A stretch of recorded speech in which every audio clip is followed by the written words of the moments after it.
Sometimes, Hollywood's most pivotal moments don't happen under bright lights or in glamorous meetings.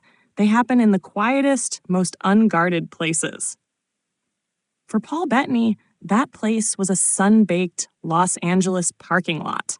Long before he became known to millions as Vision in the Marvel Cinematic Universe, Bettany was facing one of the lowest points of his career. After years of respected performances in acclaimed films like A Beautiful Mind and Master and Commander, The Far Side of the World, the momentum that once carried him through Hollywood had begun to slow. Casting calls dwindled, meetings grew colder, and Bettany began to question whether his acting career had run its course. On one particularly rough day, that uncertainty came crashing down. After leaving a meeting where he was bluntly told that his career was over, Bettany walked outside, deflated and disoriented, and sank onto a curb in the parking lot. The California heat bore down, matching the weight of his thoughts.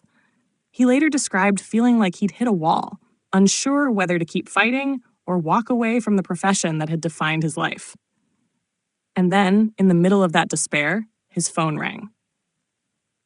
On the other end was Joss Whedon, the writer-director of Avengers: Age of Ultron. Whedon had an offer that would change everything. Marvel wanted Bettany not just as the disembodied voice of Tony Stark's AI, JARVS, but as the physical embodiment of a new hero, Vision. The role would take him from behind the microphone to the front of the screen, transforming him into one of the most complex and fascinating characters in the MCU, a synthetic being torn between logic and emotion, humanity and machine. The irony was almost cinematic in itself. Just minutes after being told he had no future in acting, Bettany found himself being invited to join the biggest film franchise in the world.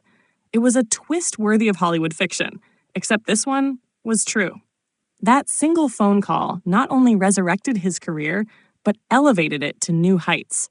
Vision became one of Marvel's most soulful characters, a role that allowed Bettany to explore themes of identity, love, and existence with the gravitas that had always defined his best performances.